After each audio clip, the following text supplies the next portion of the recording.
How are you doing, Ruth Anna? Is it Ruth Anna or Ruth Anna?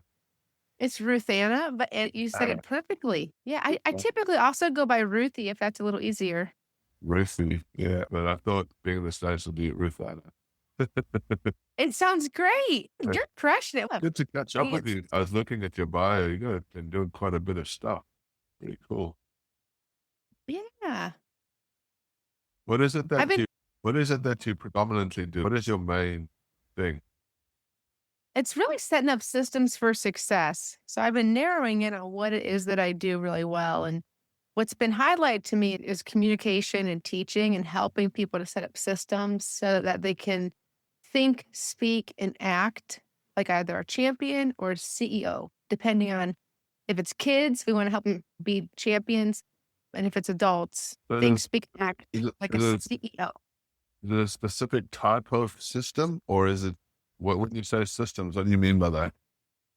Yeah. So whether it's just internal systems with mindset, or if it's systems like systems in their business, systems in their house, so like habits, time, communication. That's a lot Uh, of stuff. yeah, yeah, it is, I guess. So how do you help? How do you help your clients? If you got somebody that's got all these different, it just seems like a lot. They usually come to me for one reason, mostly at a time, and they might bleed into other things. But for the Wow. most part, like I have a couple different programs, and I coach some clients one on one. So I have two programs. One is supporting families in a program called Success Club. Yeah. So I was previously an educator for 8 years, Yeah. and I taught middle school math. And so in that process, I just realized there was a lot that wasn't taught for kids. And Wow. so now that I've transitioned from the classroom to coaching, I'm still wanting to reach back and support that next generation. And that even my favorite clients, they all have kids. And so we Yeah. all want their children to succeed, to think, speak, and act like a little CEO, to have an unfair advantage. And I have another program where I help clients get their businesses started or accelerated so that they can get to your level.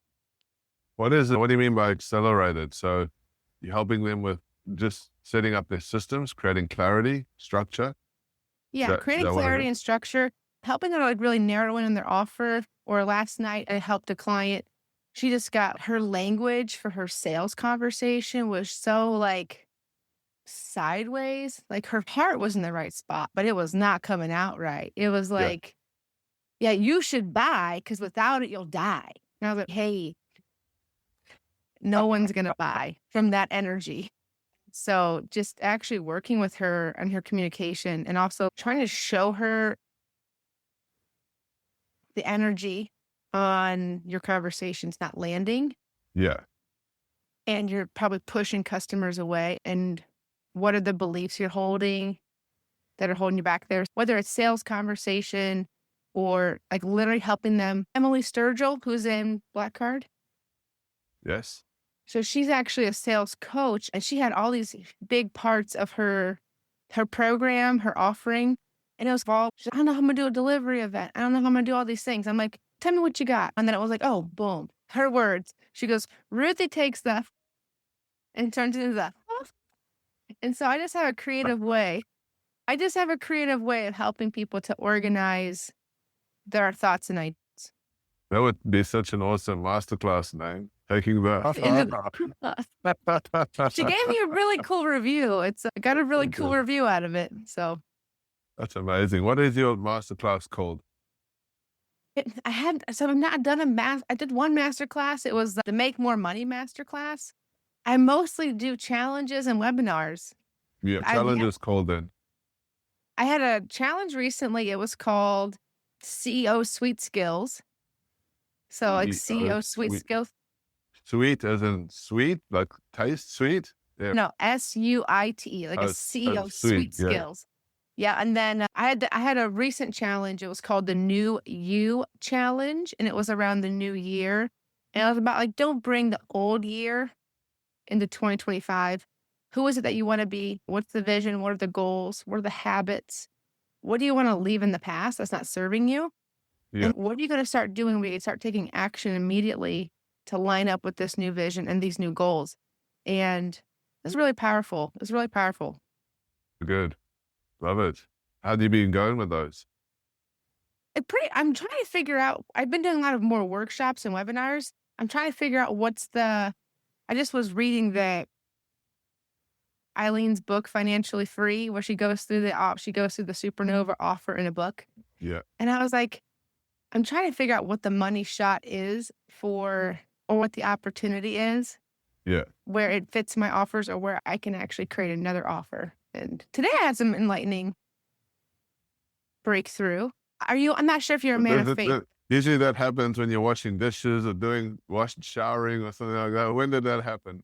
I was sitting right here in my office. I Yeah. was sitting right here. I had my legs propped up over here by my little heater because it was a little chilly here this Quiet morning. moment. Yeah. Yeah. And I'm not sure if you're a man of faith, but I felt like God's been talking to me the last 2 days. Yeah. Real clear. And he told me, actually have it right here. He told me to have this ready in case we talk about it. Yeah. Boom. So he told me to, this is so interesting. He told me to become the how-to queen, become the how-to mama, because so many people want to know how, and there's so much that's not taught. Like people just assume that you know the steps, so you'll figure it out. Yeah. And so a lot of people, they really like their hand held and they want to know how. The how to, what specifically?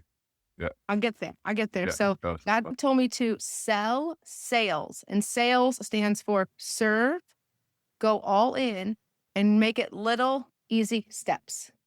And then he was showing me. Just give me goosebumps. Yeah, he was showing me 3 IPs.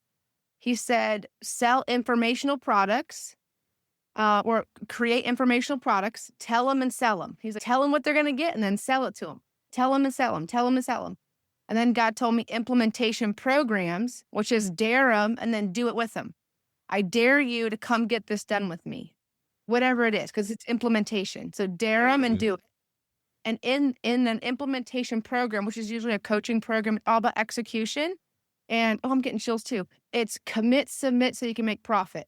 Commit, submit, profit. And some people, like, they have to commit, and the submission will actually create the profit. But if they don't submit, there's no profit. Awesome. So they have to become a new person. And then he told me that the last IP, which is super cool, was intellectual property. And he was showing me, like, that's your VIP, your consulting, advising, masterminds, selling the systems. And my favorite word is leverage. And systems create leverage. And a system is saving yourself significant time, energy, money. Wow. You like the acronyms. Systems. You get on well with my partner, Sahara. She acronyms everything as well. Yeah. And so good. I love it. Yeah. So God was just teaching me. God was showing me, because I kept asking some questions. I was like, there's a lot that I can do. And even as you said, it sounds like you do a lot. And so I was asking God, like, where, because Eileen and Harrison can do a lot. And I'm sure you could do a lot. It's like, where do you want me to focus? And he was just showing me, he wants me to focus in producing and creating. He showed me today, true story, promise, true story. He showed me today a 55K offer and a 128K offer. And so I'm putting those together. But very that's what he was specific showing me. numbers. That's good. Yes. And I got my Bible right here. I was looking up Isaiah 55 and I was like, whoa. Read it to me. What does it say? Oh my gosh. The whole chapter is phenomenal. But so 5 is the number of grace, and 5 is also the number of favor.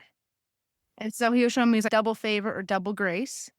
And that 55K offer is creating digital products out of everything that I have, and then inviting people to come watch and learn from me. And then I would do special like training after they observe. Like what Eileen does with icons. Yeah. But it'd be more specialized training. They'd be like, hey, okay, here's how I did this. What did you catch? How would you do it? Okay, now go do it. Yeah. So that'd be the 55K offer. And then the whole, oh my gosh, all of Isaiah 55, that was fire. And I thought for a second, there's 2 verses in there. If I can, I would love to read these 2 verses to you. Yeah, go for it. One is, as the heavens are higher than the earth, so my ways are higher than your ways, and my thoughts are higher than your thoughts. And I was like, oh, that's so good. And then later on in the verse, a couple verses down, it says, "So my words are that go from my mouth. They will not return to me empty, but they will accomplish everything in which I send them out to do, says the Lord." Boom. And then 128 is from Genesis 1:28, which says, "Be fruitful and multiply." Sounds like my And puppies. yeah, Just kidding. exactly. Yeah. Exactly. And so that would be my highest level mastermind that I'm imagining at the moment, where I will be help people take whatever their fruitfulness is, maybe prune it back a little bit, and then really help them multiply. Because even God was sharing with me the other day. He's like, "Ruthie, you're my X factor. You're the X factor." And I was like, I don't know what that fully means, but I think it's just like when you have a laser eye or a coach that can help you unlock your creativity. That's the multiplication factor. Yeah, totally. For me, it feels like you have a lot of skills. And the interesting context of this podcast that we're doing is about focus and staying on your game. And for me, that's an interesting context because I've been fortunate to speak to so many different entrepreneurs, wealthy and on their way to wealthy.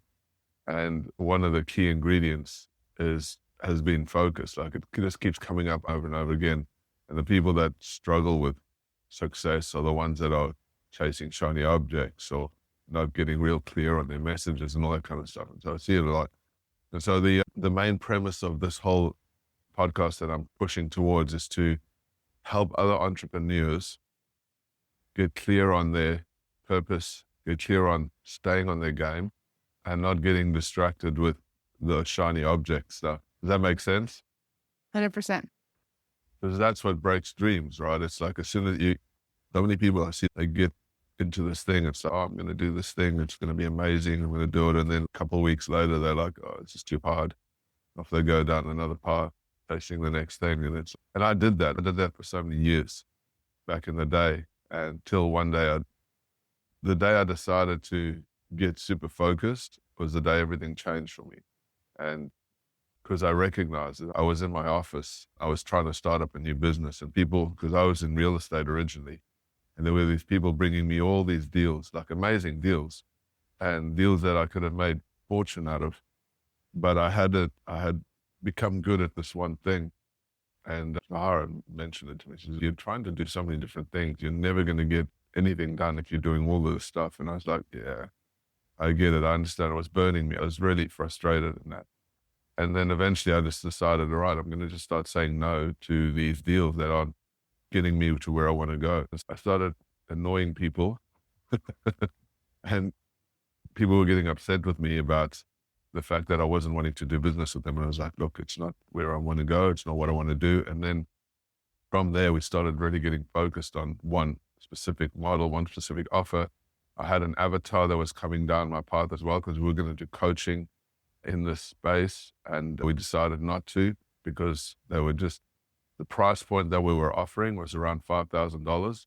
And the people were keen to do it. And we could have got lots of them. But the amount of energy they were sucking out of me to deliver that and to all the questions they were asking, everything, I was just like, this is not serving me, even though I'm good at that and I can help these people.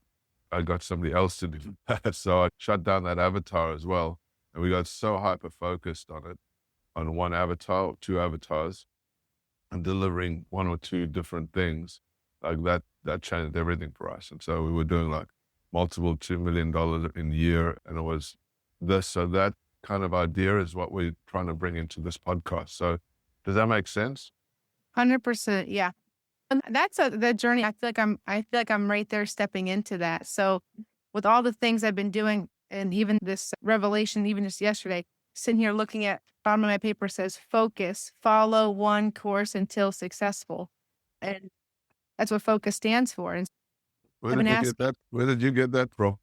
I heard that a while back. You're not going to believe this, but I have a whiteboard here that I wrote on about 10 years ago, and I've had it sticking around in my office, and it says that follow one course till successful. Yeah. And that was when everything changed. That's so weird that you said that.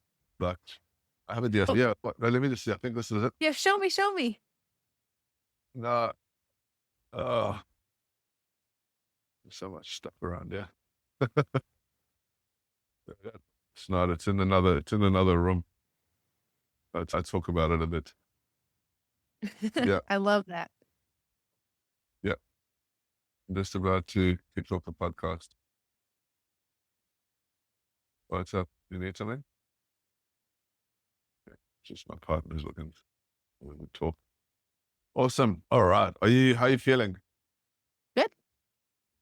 I think I need to give better instructions about the bio because I want to read it. I want to read your bio for you. So I'm Ruth Anna, coach dedicated to helping people.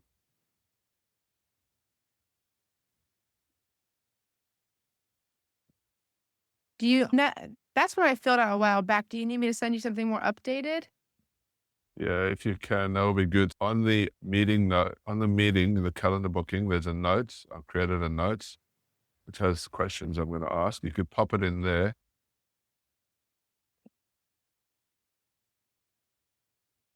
In here or in So on the calendar booking, are you on Google? You should have a Google, there's a notes thing inside okay. the book. It's a Google Notes. And if you open that up, I'll create another tab, put it in tab 2. Should come up there. Oh yeah, there it is. Okay.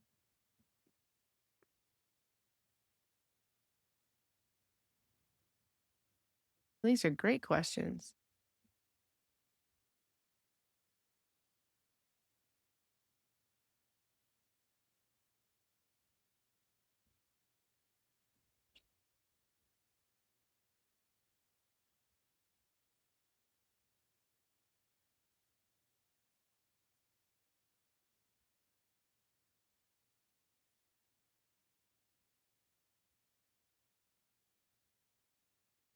You can put it from a third, what's it called? First person, third person. Okay.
When you're ready, then we can get cracking.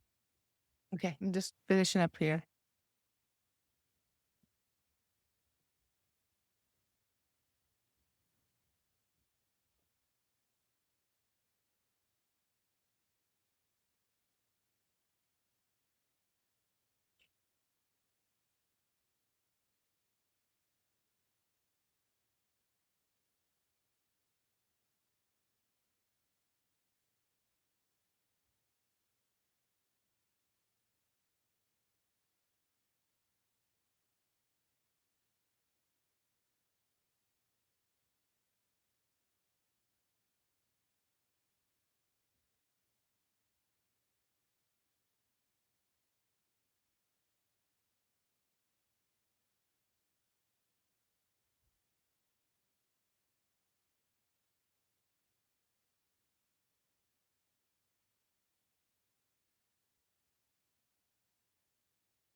You can still hear me okay? Yeah.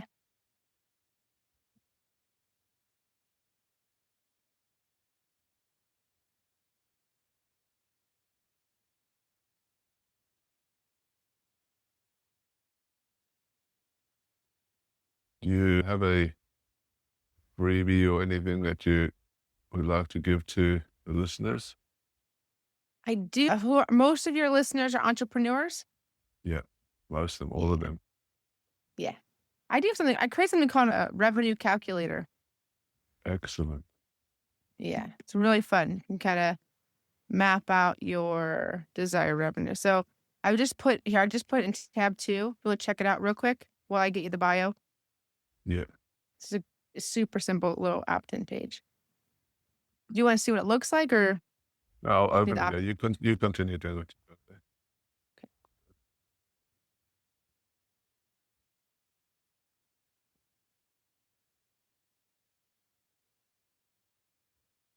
That's cute. I like your picture. Thank you.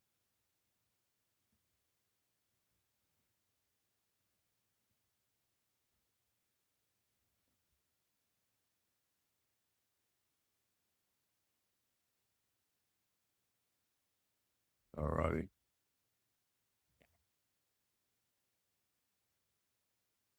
Ready when you are? All right, just beefing this one up real quick and sending it right your way.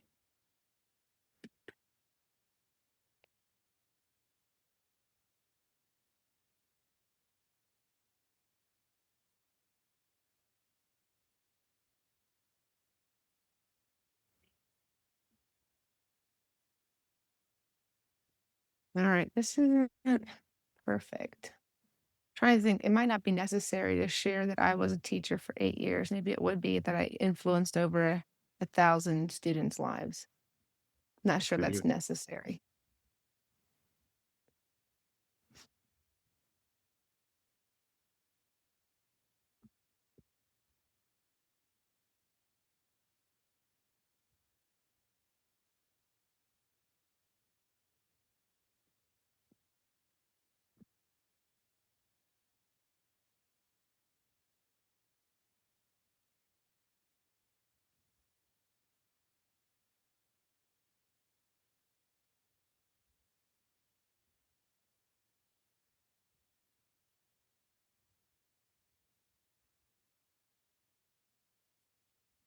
All right.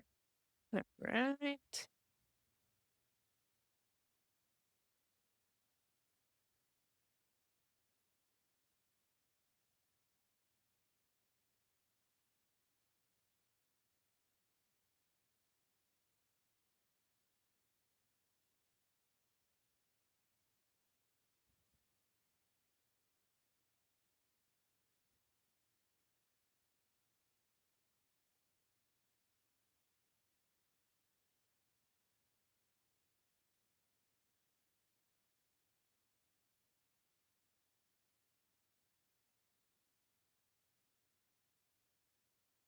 Oh,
you good with that?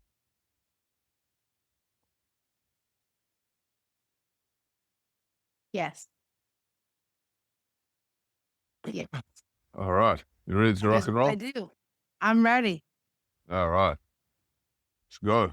Just every now and then, sometimes my camera does a little bit of a weird thing. It goes black. If that happens, just let's stop and then we'll just go back onto that question. I'll just edit it out. All righty. I Okay. have you here next to me. There's a screen on the far side. So I might every now and then pop over my head there. Let me see if I can get another screen. One second. Okay, so I have you here in front of me, and I got my prompt across from me there, just so you know where my eyes are wandering around. Go into those questions, and oh, now I've lost your link. I'll put it back. I got you.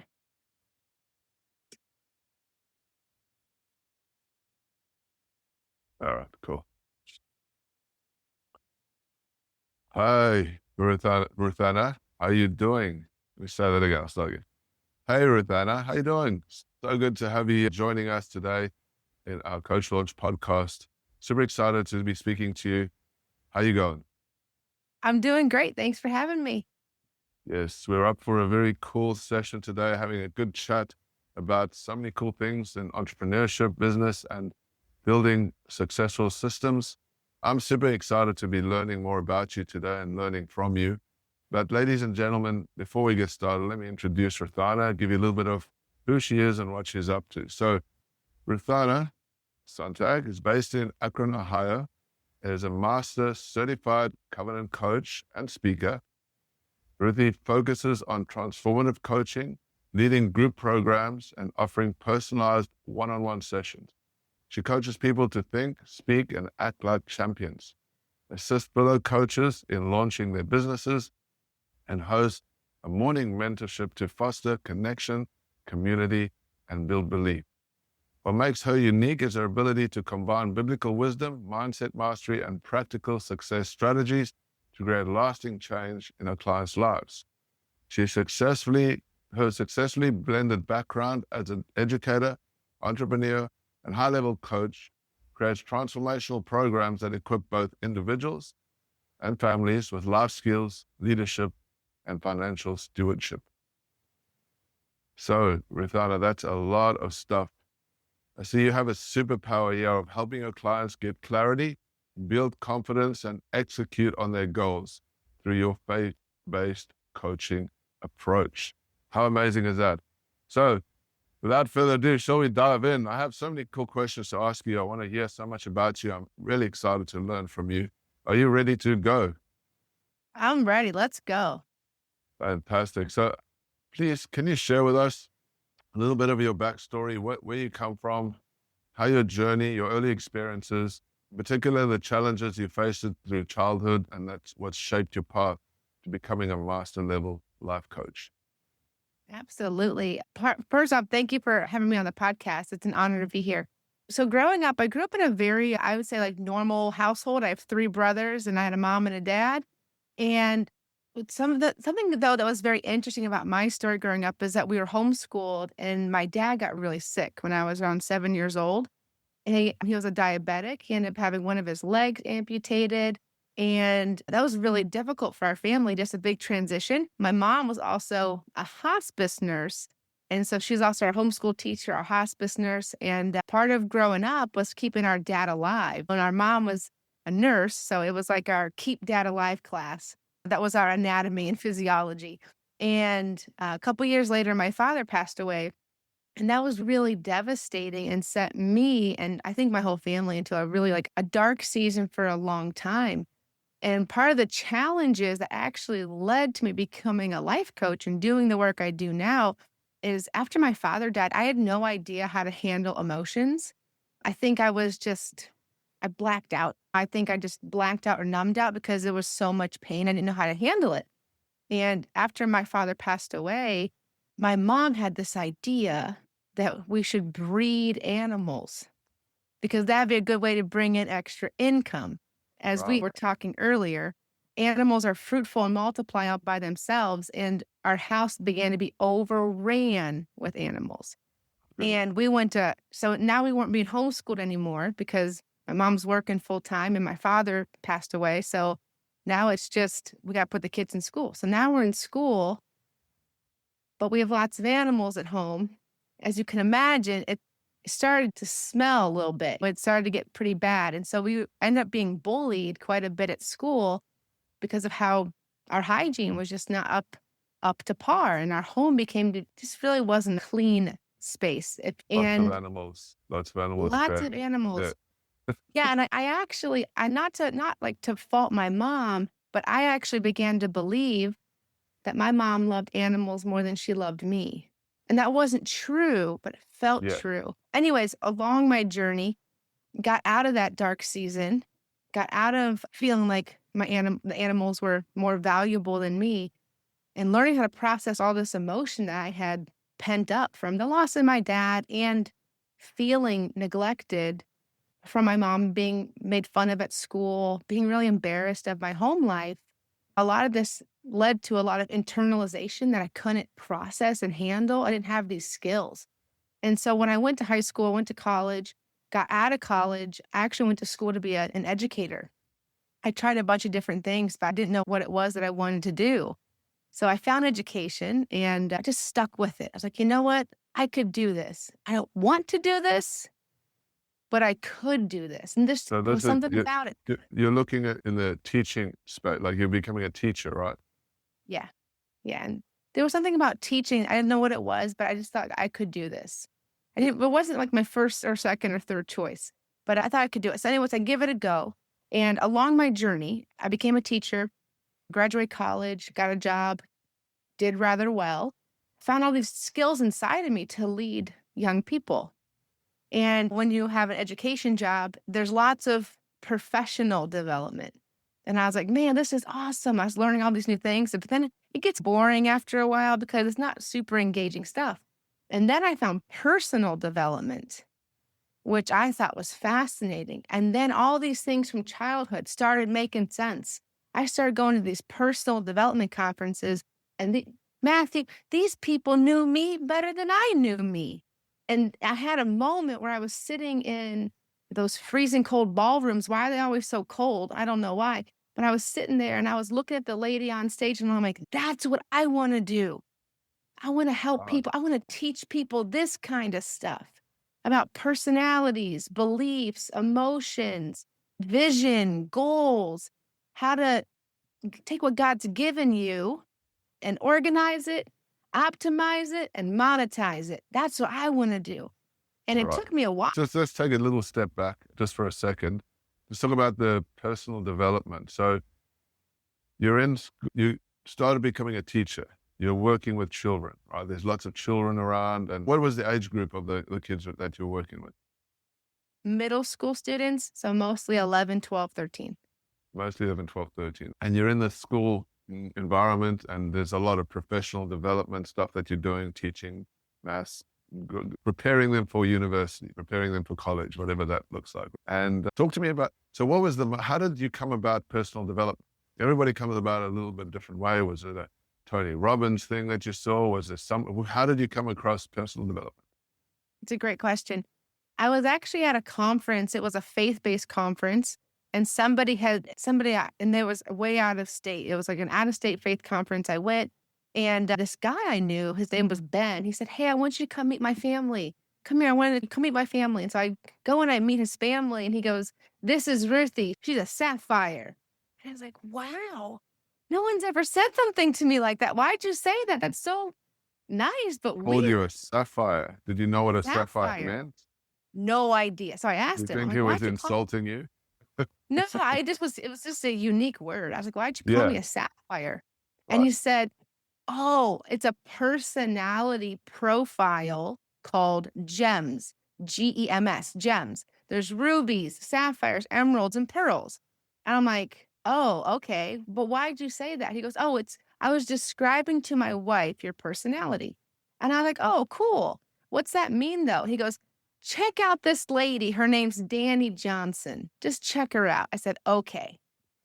And so the I went home from that trip and I YouTubed Danny Johnson, Dani, Danny Johnson. It's a woman. And I got hooked. I got hooked on watching her personal development YouTube channel.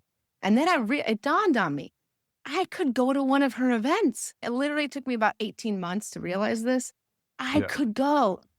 But I became obsessed. I stopped listening to music. I stopped watching TV. I just listened to Wow, her that's a video. big transformational change, right? Stopping everything and focusing on this personal development stuff. What was it about? What is it about her or her, what she was saying that kind of sparked this curiosity or this passion inside you, or this desire to learn more about yourself and improve yourself? I think it was more just it was pure content that helped that actually built me up. When you just watch television or when you just listen to music, it can almost cause you to check out, and it wasn't very stimulating for me.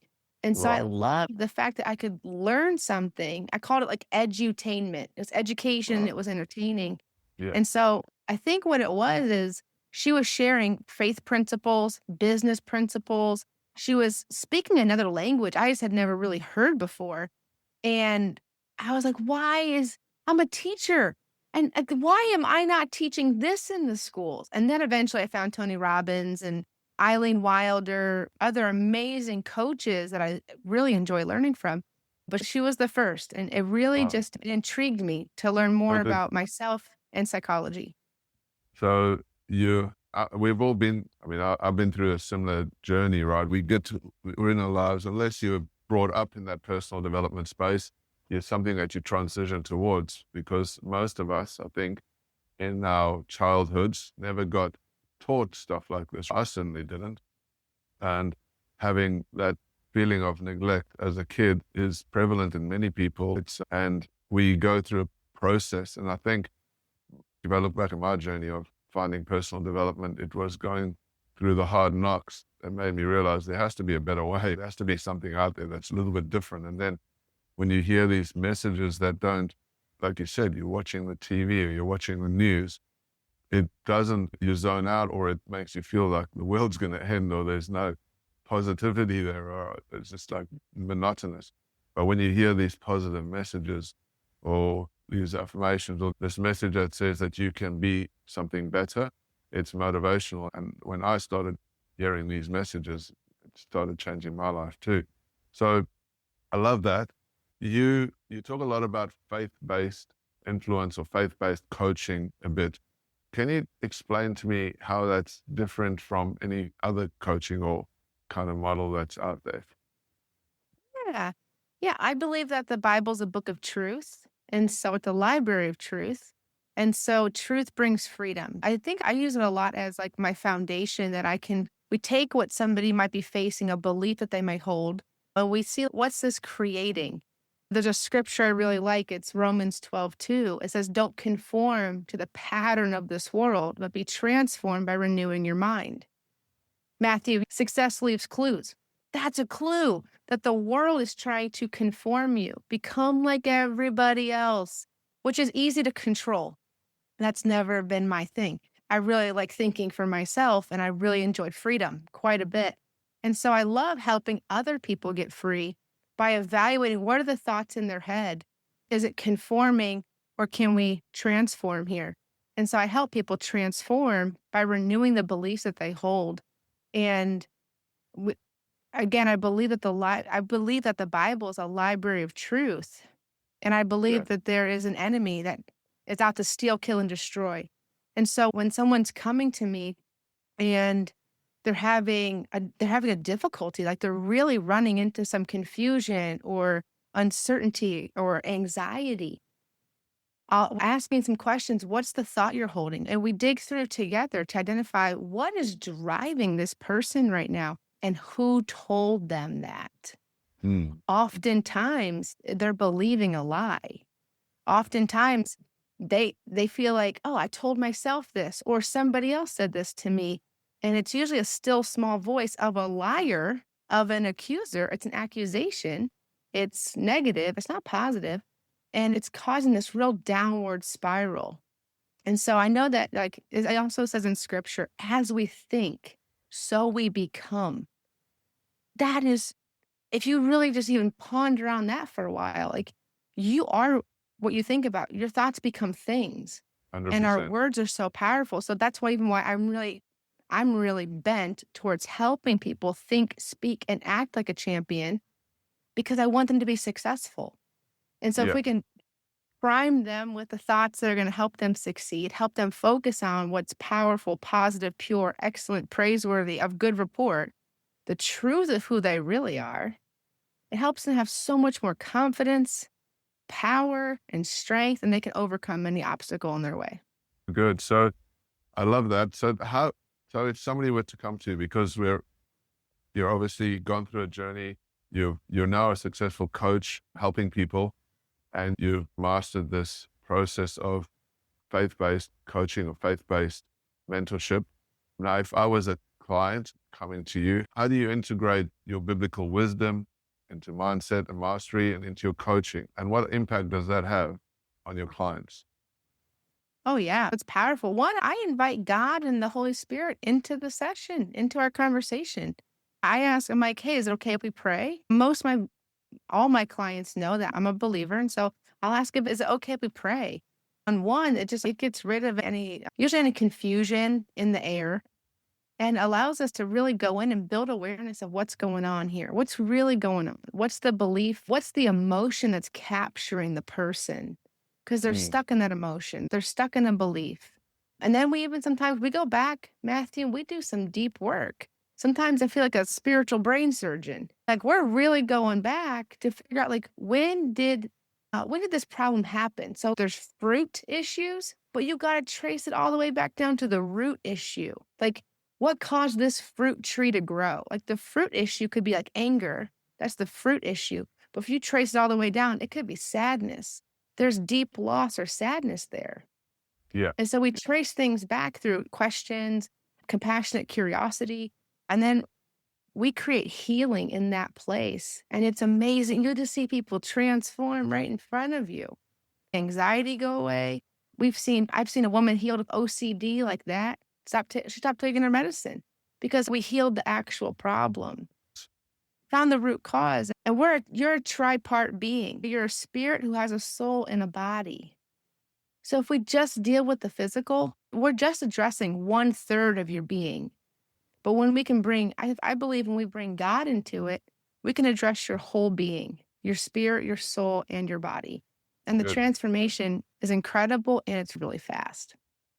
A lot of people when in business and in life these days are intimidated about talking about God, or to say you have clients coming in and speaking about spiritual stuff. Have you ever read the book, The Anomaly Mindset? I have not. No, not yet. I think it's a really good book that people should read about the context of having God in business. And in the book, she talks about how it's a taboo these days, right, in business to be talking about your Christian background, or to have, say, you've got clients that come into your office and now you're praying. Like that's a taboo in industry and corporate, right? But imagine if you did that in your school, secular school kind of environment. It's a whole thing that are you bringing God into school? Because everything's changed these days. And in business, it's the same, I think. And she talks about this amazing context of how it's transformed her life by being open and honest and clear about it. And I recommend anyone listening to this podcast be listening to the book or reading the book, The Anomaly Mindset. She talks Thank about you. some really incredible, inspirational stuff. Because you bring this up in this today, and how you're using your faith-based principles to help people. And I think it's a good, solid foundation. Whether you believe in God or not to God, it's not about the religious context, but the foundational components of what you're talking about are fundamental in everything that we do. And I think it's a very powerful baseline that you're coming from. And I'm sure a lot of your clients, as you said, will feel that transformation from the principles that it's based on, right? Excellent. I like that idea of praying. Like, I personally wouldn't do it, but I like the idea of that you're open to exploring that with other people, and that would change the whole dynamic in the environment and help people open up, because it's a really powerful context. Now, what strategies do you use to help clients go from this chaos in their life, the struggle, this pain, to finding clarity and overcoming some of their mental roadblocks? Like, talk me through a bit of your transformational process that you would use. Help us understand that. Yeah. Great question, by the way. What I typically do is I just start with some active listening through some strategic questions, just seeing like, where is it that you're at and where is it that you want to go? So we establish a goal and we create an outcome. We really clarify the topic that we want to hit. And then just through some questioning, I really help them just get it all out. It's kind of like a brain dump. We're just going to release everything that's happening up here, which I think is it's really powerful. I'm always like, hey, I'm taking notes. They're taking some notes. And it's like we bring the invisible world into the visible world so we can actually see what we're working with. I think writing is literally supernatural all by itself because we bring the invisible into the visible. It's really hard to fight things that you can't see. And so hey, let's get a good look at what's going on here. And then we challenge the beliefs that they're holding. Once you can really tell when someone's talking if they're holding on to a limiting belief.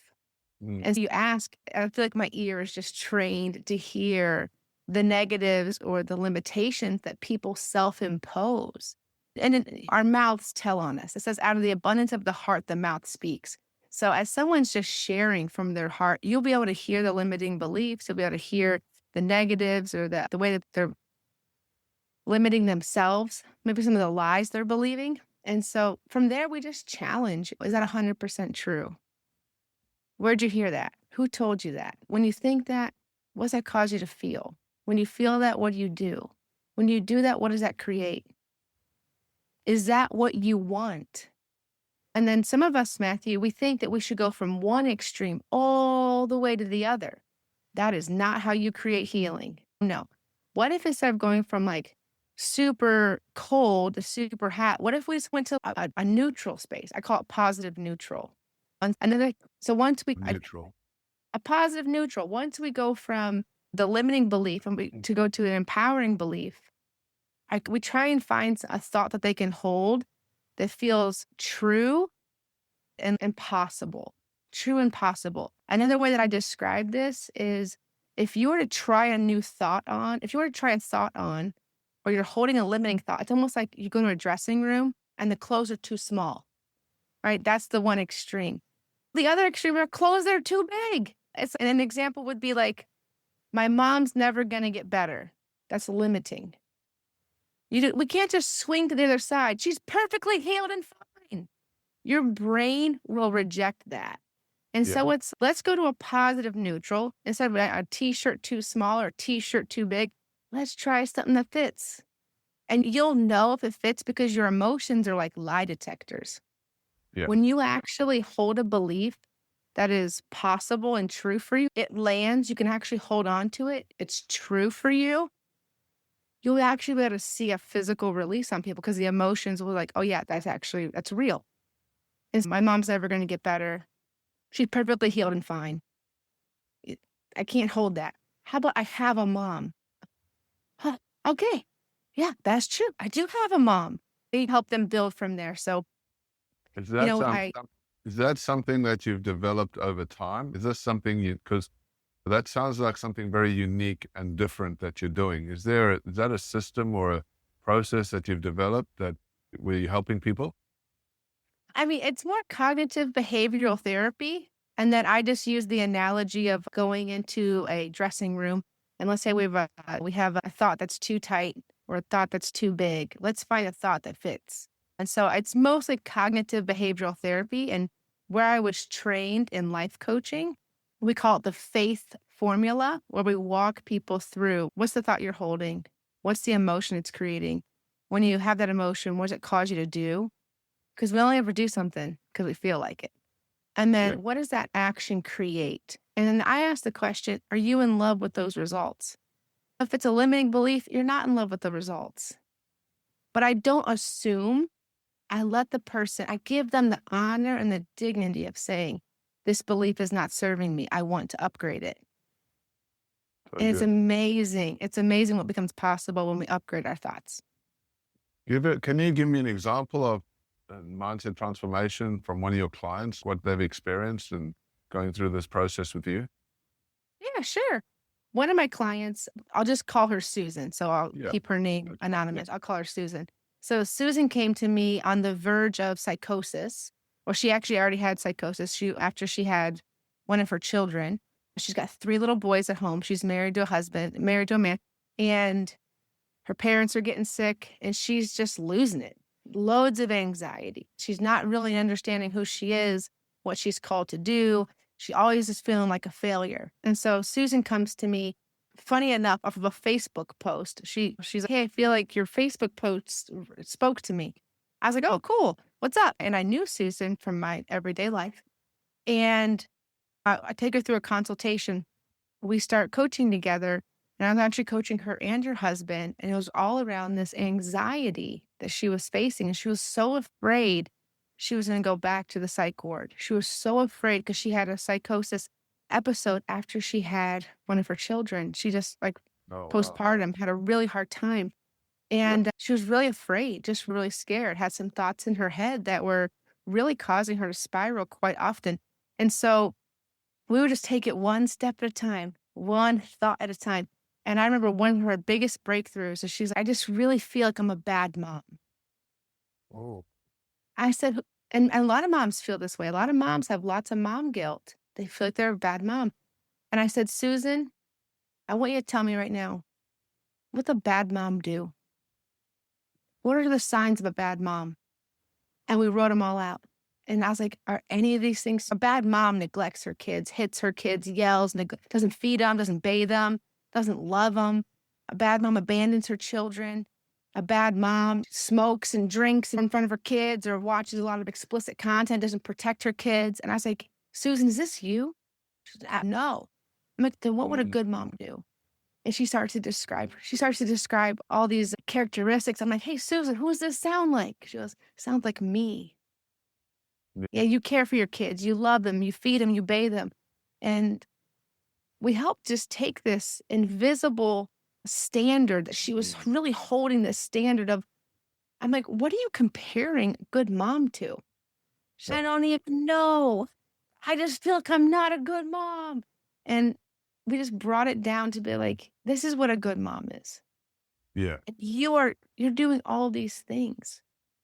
These are How did that impact her life? What did that make her for her. Try that again.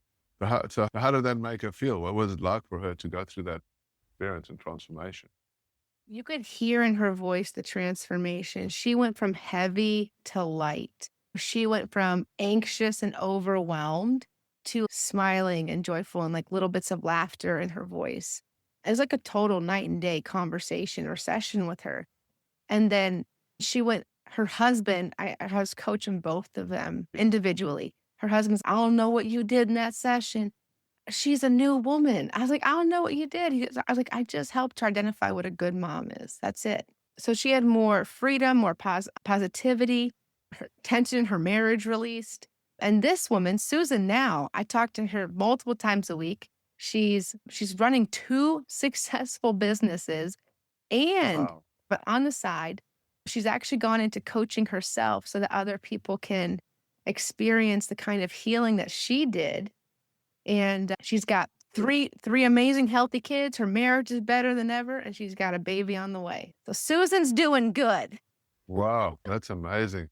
That's huge. And that highlights the problem of the lies that we tell ourselves, right? It's the voices in our head that aren't true, that hold us back or cause us pain because we actually believe them. But one shift in thinking can change everything, right? And it's so awesome that you have that ability to help people to do that.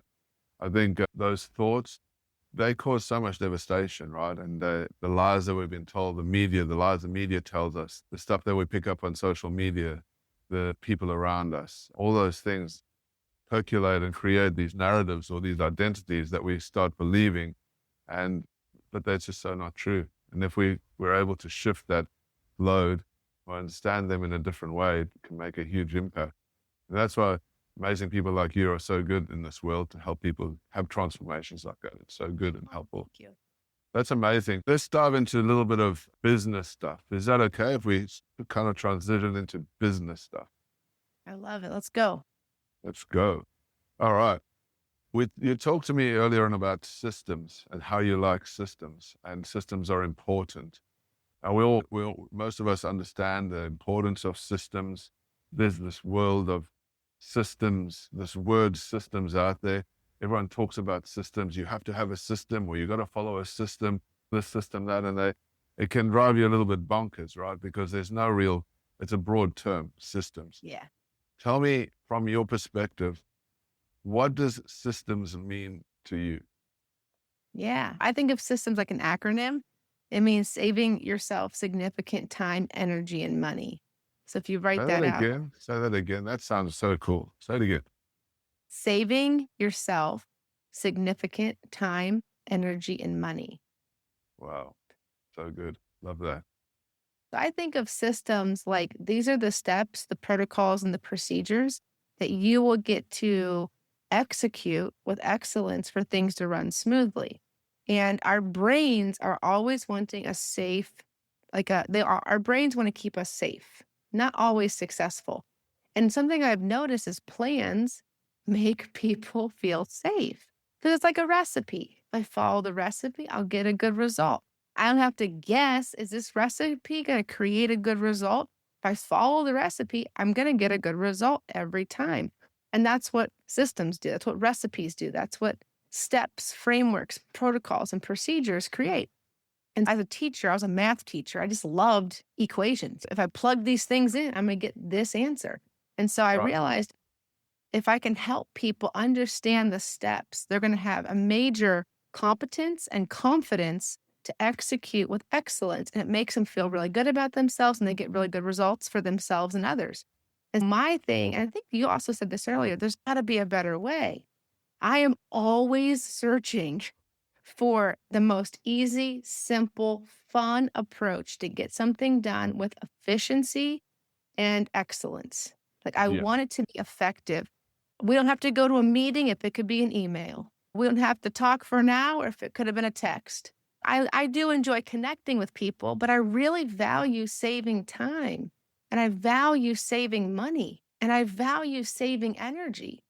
I just feel like systems are supportive with helping with the steps and then the steps in between the steps. I feel like going back to a lot of my journeys, I feel like there was so much that wasn't taught to me. And so I love to help other people go further, farther, faster by giving them like, here's the system, here's the cheat code, here's the blueprint, here's the map. And as a I like that. guide, I can help you get to your destination faster. And so Some that's what people, I love doing with creating systems to help other people. yeah, I love that. I think I love what you said before. This is what spurred me to ask the next question is you said, why speak for an hour if you could send an SMS? Why, what was the other one? Something if you could send an email. I really love that because I find so many people complicate, even though your idea about a system is fantastic. We all need to have clarity and steps and purpose and planning is what you said. But sometimes people overcomplicate things, right? Don't you think? What has it been like for you? Oh my gosh. Yeah. That's why I like things being easy, simple, and fun.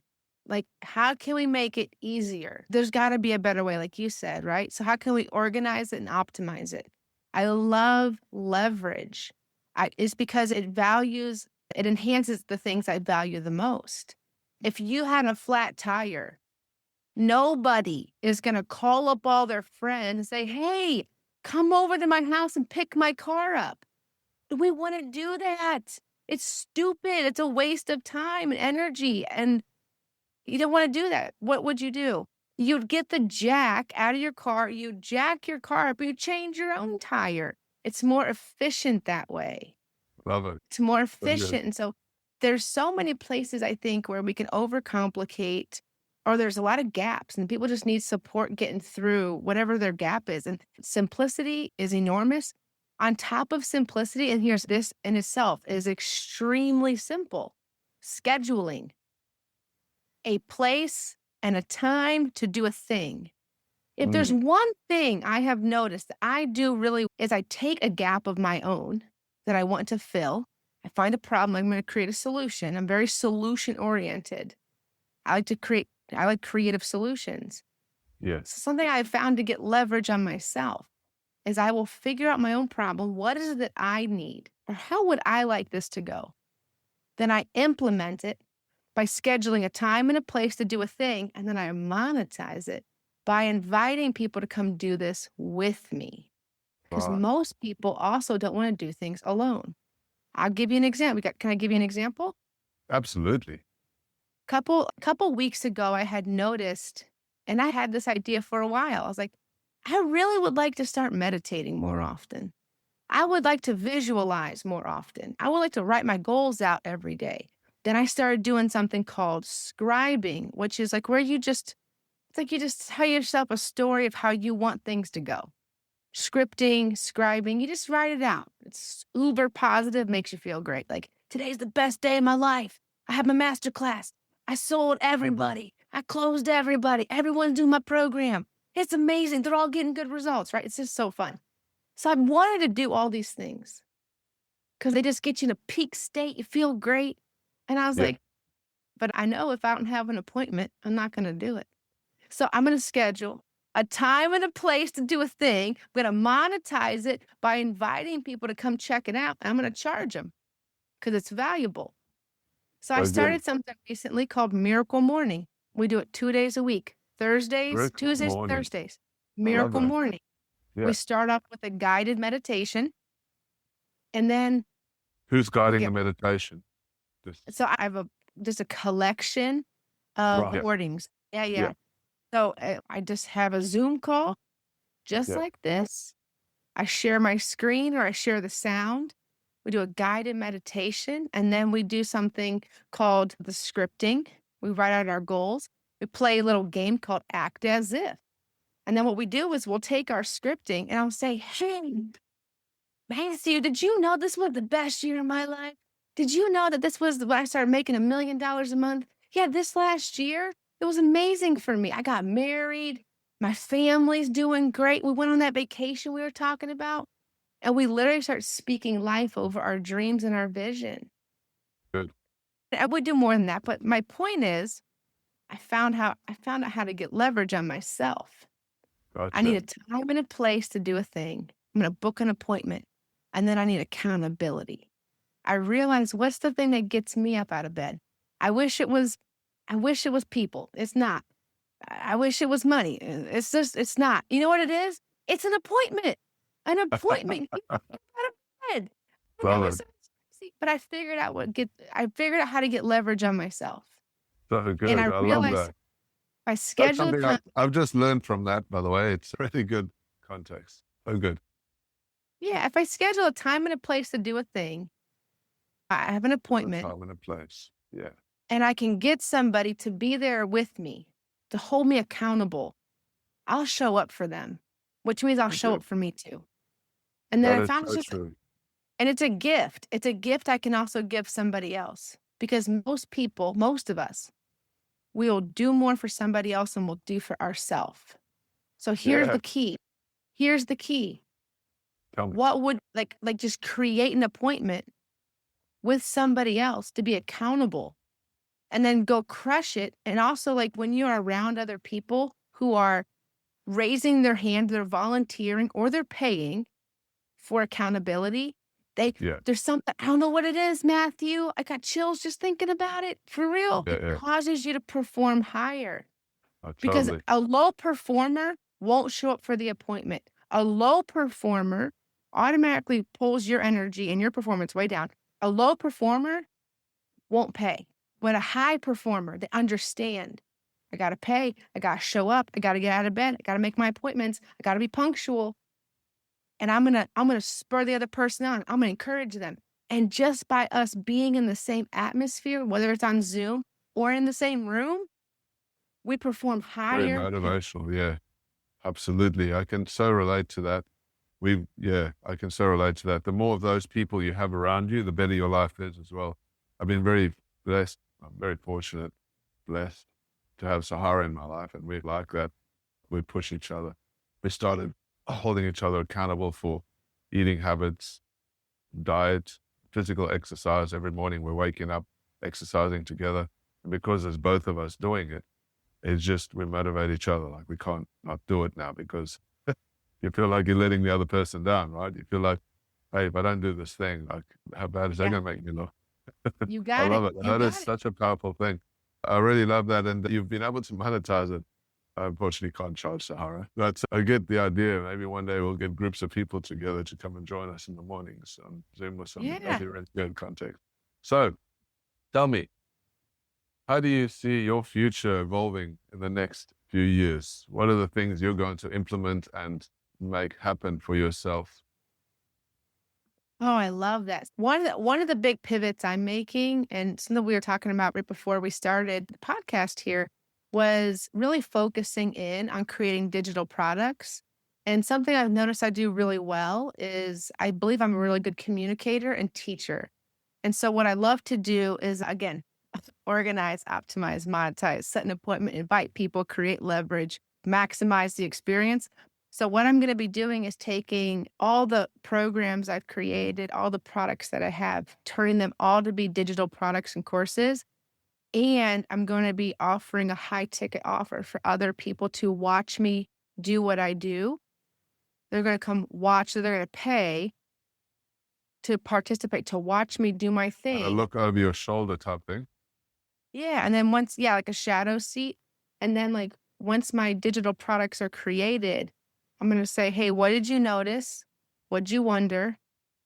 What are you gonna do about it? What'd you notice? What'd you wonder? What'd you learn? And then what are you gonna go do about it?" So good. I love it. Encouraging them, it's gonna be training and then, like, impartation. I'm gonna impart to them, "Hey, here's what I did. Here's how I did it. Here's why I did it." Like, really letting them into my mental syntax, the way that I synthesize information, organize it, and execute, and then showing them, I did it, and now we're gonna do it, now you're gonna go do it." And then really empowering them to go create, do it now, go do something. You just learned all this. You have fresh access. You have behind the scenes sneak peek, go implement. So that's where I'm pivoting a lot of my efforts towards that. And then giving people just here's the blueprint, here's the playbook, go run the play. Nice. I love that. That's so good. I think that'll be very helpful for people and that's the thing when you go and when you buy a course or you buy training, it's only one direction, right? You got this information being fed to you. Whereas if you have this type of environment that you're talking about where it's a two-way conversation and as you're doing, people are learning, asking, being involved in that conversation, that is so much better learning. It's so much faster learning as you're breaking through the barriers because when you're watching a training video, like for goodness sakes, you can't ask a question. And if you do, it takes ages for you to get that answer. And so having that live interaction, like that's huge. That is like that's it like being an entrepreneur university 10x, right? It's like you're going to learn stuff super, super fast. So I really get that. And I really love that. I think you have a really amazing idea there. Let's, I'm gonna go down the path, and I wanna just find out from you, right? You've been doing quite a bit in the space. You've got this personal development stuff going on. You've built multiple different programs. You've helped many people in different areas of their lives, from relationships to helping children to helping in business. There's a lot in there. You've been doing this for quite a while now. Now, I want to ask, what is one piece of advice that you would give people out there who feel stuck and want to transform their lives or want to become better at doing something? What would you tell them? Mm, focus on the desired outcome only. So what I mean by that is focus on the desired outcome, like really focus on the thoughts and the actions that are going to move your needle forward. Don't mistake movement for progress. I would say don't mistake movement for progress. You could run in place all day and be moving quite a bit, but have actually gone nowhere. What are the thoughts that are going to move you forward? What's the emotional state that's going to move you forward? What's the story you can tell yourself? What's the story you want to see yourself in? That's what you put on the wall. That's the target. You have to first identify your target. You can't hit a target you don't have. So you really got to identify, what is it that I want? Very simple question. Most often people don't know what they want. What is it that you want? Can you rattle it off? You know, what's the vision that you have for your life? And then I would focus on that with 100% intensity and intensity. It becomes like a success filter. Intensity. Everything else begins to become real fuzzy when you get super clear on what is it that I'm going after? What is it that I want? Why do I want it? Because your why drives what you do. Your reasons come first, and then the how just shows up because you get activated. You really get in your vision and you really become unstoppable. And I would focus on, what are the beliefs that you're going to hold in your head that you're going to tell yourself over and over again until you literally brainwash yourself into becoming the person you've always desired to be. You literally have to shed an old being, an old person. You got to lay that old person down to become successful, to truly become successful. Define what success is to you. That's what I would say as well. What is success to you? But going back to my analogy with Susan, what's a good mom? What's a bad Yeah. mom? We don't even know what Yeah. they are, but we feel like how do you know when you're going to be successful? What will the What does it markers feel be? like? Yeah. How can you track it? What's it look like, sound like, and smell like when it shows up? And so identify, what is success? What is it that you want? How are you going to measure it? Because whatever's measured tends to improve. How are you going to measure? How can you measure that I'm getting closer? I'm taking action. I'm not just in my busyness.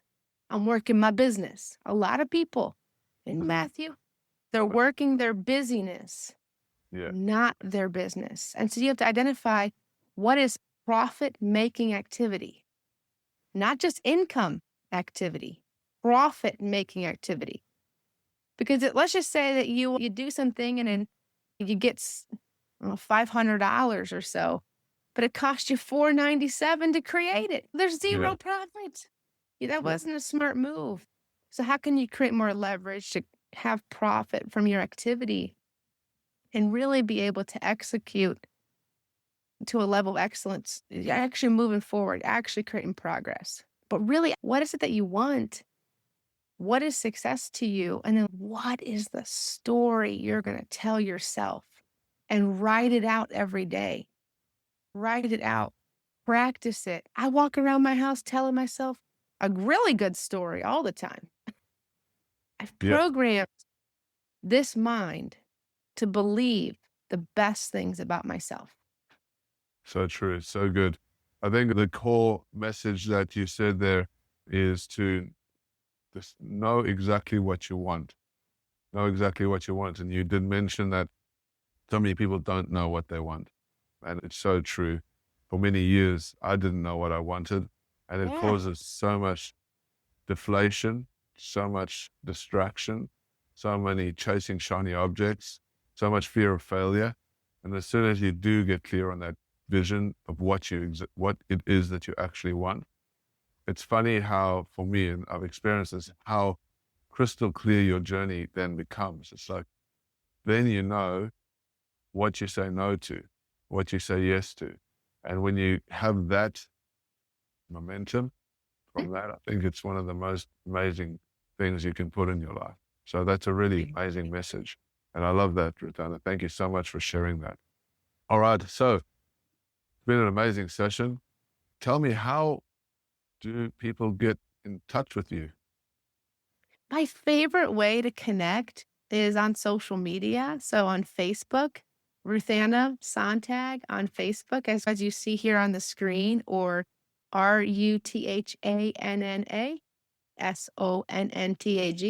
or find me on Instagram, Ruthie Sonntag, Ruthy, Ruthie Sonntag. And I just really enjoy connecting with people and getting to see a bit of their profile, see who they're all about, build a connection in the DMs. And that's my preferred way of connection, so that we can actually form a relationship.